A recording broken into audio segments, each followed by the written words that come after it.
Mesdames et messieurs, nous arrivons au terme d'une année qui nous a tous éprouvés et bouleversés. Après la crise du Covid, nous espérions un retour à la normale. Mais c'est alors qu'a éclaté le conflit en Ukraine, une guerre cruelle et insensée qui prétend remplacer la force du droit par le droit de la force. Cette violence qui fait tant de victimes innocentes nous touche en plein cœur. Ce conflit nous rappelle un passé que nous pensions à jamais révolu. Nos aïeux se sont battus pour leur liberté et leur sécurité, souvent au prix de leur vie. Aujourd'hui, des hommes et des femmes se battent courageusement en Ukraine pour les mêmes idéaux. Nous continuerons à les soutenir. À cette tragédie sont venus s'ajouter la crise de l'énergie et une forte inflation qui menace notre prospérité. Pour un grand nombre de nos concitoyens, les factures d'électricité, de chauffage et d'alimentation sont devenues une préoccupation quotidienne. Cette précarité est une grande source d'inquiétude. Tout comme le changement climatique, dont les conséquences se font déjà sentir en Belgique. Après le déluge et les inondations de l'été 2021, c'est une sécheresse sans précédent qui a frappé notre pays. Toutes ces crises peuvent nous décourager et mener à des sentiments d'impuissance et d'angoisse. Il faut pouvoir les entendre et redonner de l'espoir à ceux qui perdent courage. Les défis auxquels nous sommes confrontés ne connaissent pas de réponse simple. Mais nous trouverons des réponses grâce à notre créativité et à notre persévérance. Il y a de bonnes raisons de croire en l'avenir.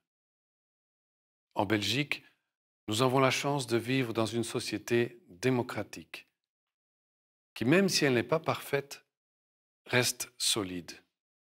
Une société dans laquelle ont été progressivement mises en place des mesures de soutien, des filets de sécurité pour ceux qui en ont le plus besoin.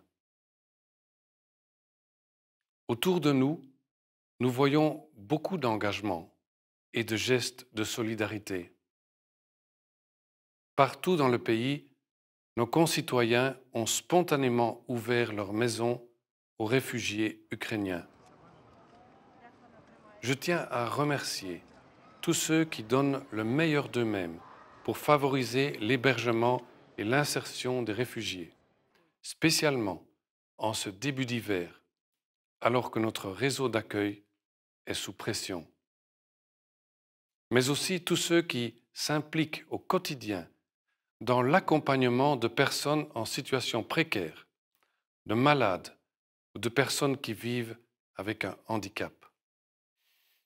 Il y a dans notre société un grand sens des responsabilités.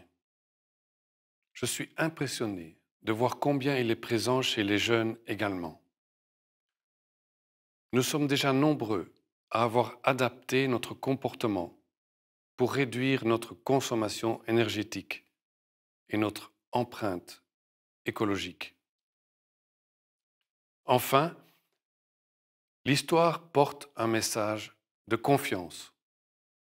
Elle nous apprend que nous sommes capables de surmonter les crises les plus difficiles à condition de le faire ensemble.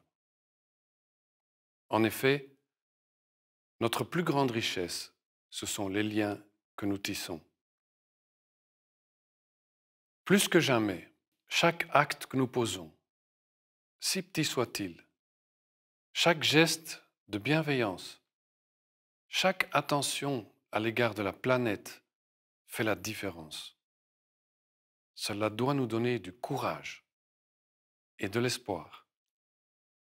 Mesdames et messieurs, la reine et moi formons le vœu que l'année nouvelle nous ramène la paix dans le monde, en Europe, dans notre société et dans nos cœurs.